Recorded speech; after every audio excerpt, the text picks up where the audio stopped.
মাননীয় প্রধানমন্ত্রী, আপনি শুধুমাত্র প্রধানমন্ত্রী জুলাইয়ের কারণে, আপনি শুধুমাত্র প্রধানমন্ত্রী আবার 24-এর 1400 শহীদের কারণে, আপনি শুধুমাত্র প্রধানমন্ত্রী আবার 26,000 আহত ভাই বোনের কারণে, আপনি শুধুমাত্র প্রধানমন্ত্রী আবার 650 চোখ হারানো অন্ধ ভাই বোনের জন্য, 72-এর সংবিধানের জন্য না।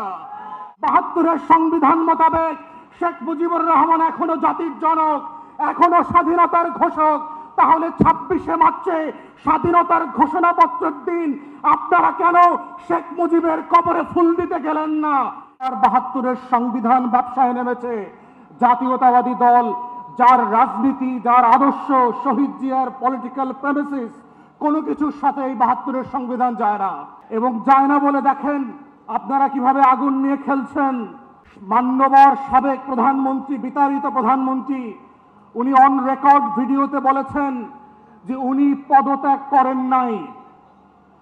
ওনার এমপ্লয়ি চুপ্পু সে বলেছে তিনি কোনো পদত্যাগপত্র পান নাই।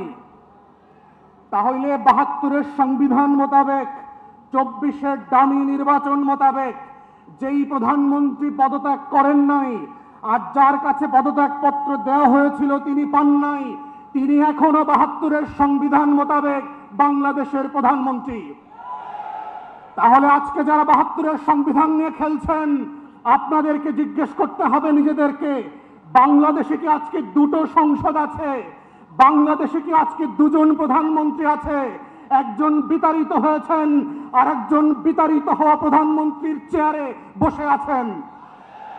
আমাদের বক্তব্য খুব পরিষ্কার, মাননীয় প্রধানমন্ত্রী, আপনি শুধুমাত্র প্রধানমন্ত্রী জুলাইয়ের কারণে, আপনি শুধুমাত্র প্রধানমন্ত্রী আবার 24-এর 1400 শহীদের কারণে, আপনি শুধুমাত্র প্রধানমন্ত্রী আবার 26,000 আহত ভাই বোনের কারণে, আপনি শুধুমাত্র প্রধানমন্ত্রী আবার 650 চোখ হারানো অন্ধ ভাই বোনের জন্য, 72-এর সংবিধানের জন্য না।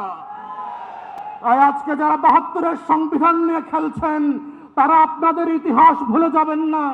পঞ্চম সংশোধনী ফিরায় নিয়ে আসার যে রাজনীতি আপনারা প্রস্তাব করেছেন, এইটা 72-এর সংবিধানে যায় না।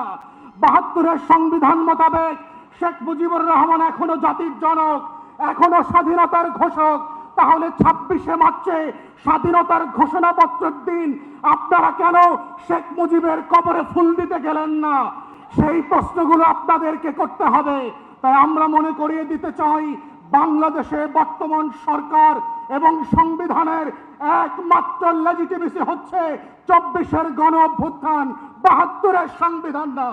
তাই এই গণ অভ্যুত্থানকে যদি আগামী দিনের রাজনীতি, বাংলাদেশ রাষ্ট্র বিনির্মাণের রক্ষা কবচ করতে হয়, সেটা শুধুমাত্র জুলাই সনদ অক্ষরে অক্ষরে বাস্তবায়নের মাধ্যমে, গণভোটের গণরায় বাস্তবায়নের মাধ্যমেই সম্ভব। 72-এর নাটক দিয়ে সম্ভব হবে না।